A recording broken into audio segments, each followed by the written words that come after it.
Ibu bapak, saudara-saudari, para pendengar firman Tuhan dimanapun berada, selamat pagi dan selamat berjumpa kembali pada renungan pagi Jumat 22 September 2023. Sebelum kita memulai renungan pagi, mari kita mengawalinya dengan berdoa. Dalam nama Bapa dan Putra dan Roh Kudus. Amin. Marilah berdoa. Allah Bapa yang Maha Setia, kami bersyukur atas kesetiaan terhadap kami. Meskipun kami sering tidak setia, kami mohon bimbinglah kami untuk selalu setia kepadamu dalam setiap langkah hidup dan karya kami.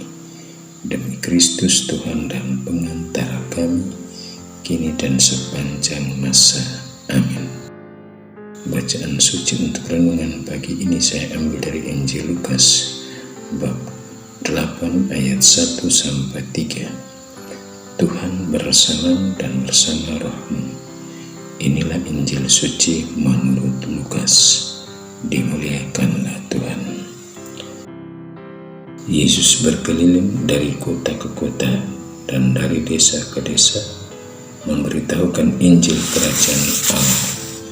Ke-12 murid menyertai dia dan juga beberapa wanita yang telah disembuhkannya dari roh-roh jahat serta berbagai macam penyakit selalu menyertai dia.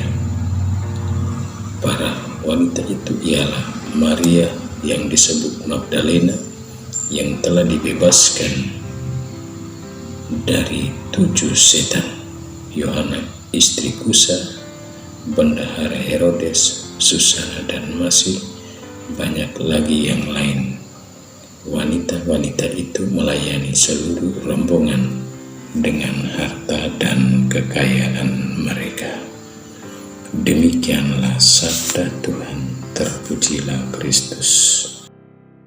Bapak Ibu para pendengar firman Tuhan, tema renungan pagi ini saya beri judul Mereka yang Disembuhkannya Menyertai Dia. Bapak Ibu para pendengar firman Tuhan dimanapun berada, Injil Lukas pagi ini berkisah bahwa Yesus berkeliling dari kota ke kota dan dari desa ke desa memberitakan Injil Kerajaan Allah. Dalam perjalanan memberitakan Injil Kerajaan Allah itu, ia tidak sendirian, tetapi ke-12 murid menyertai dia dan beberapa perempuan yang telah disembuhkan dari berbagai penyakit, dan setan itu juga menyertai dia. Itu berarti bahwa Yesus tidak hanya mempunyai murid laki-laki, tapi juga mempunyai beberapa murid perempuan. Salah satunya adalah Maria Magdalena yang disembuhkan dari 7 setan. Bapak Ibu para pendengar firman Tuhan dimanapun berada, dengan membiarkan perempuan menyertai dia dalam perjalanan pemberitaan Injil, sesungguhnya di satu sisi Yesus melawan adat dan kebiasaan Yahudi yang menganggap perempuan adalah manusia kelas 2 yang tidak diperbolehkan terlibat dalam karya pewartaan Injil. Namun di sisi lain, dengan cara itu Yesus mau mengangkat harkat dan martabat perempuan yang dipandang rendah dalam tradisi Yahudi.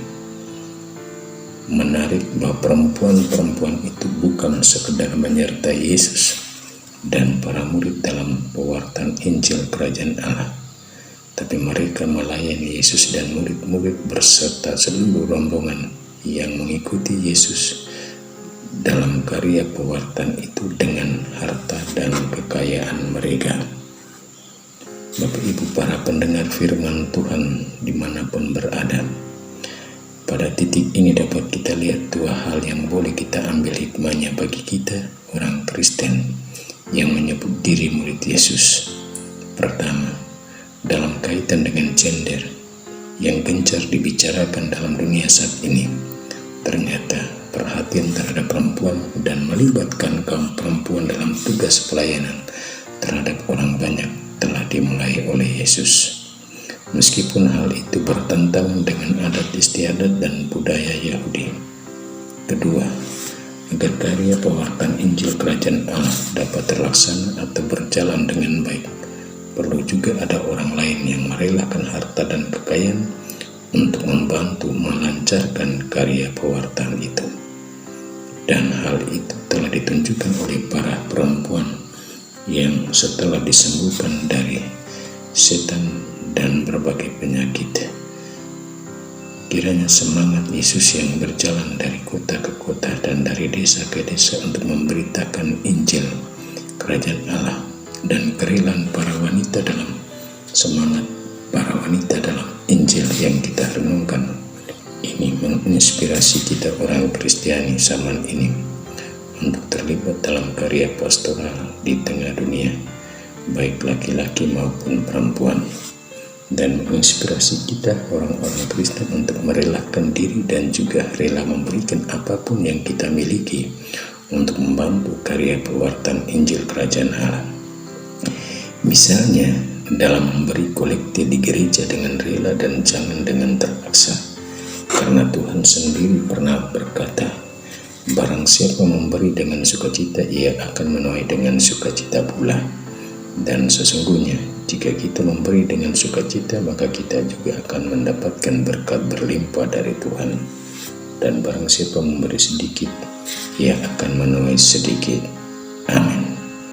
Marilah berdoa.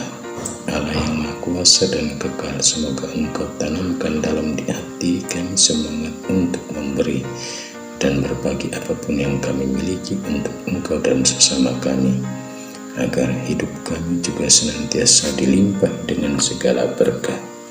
Demi Kristus Tuhan dan pengantara kami. Amin.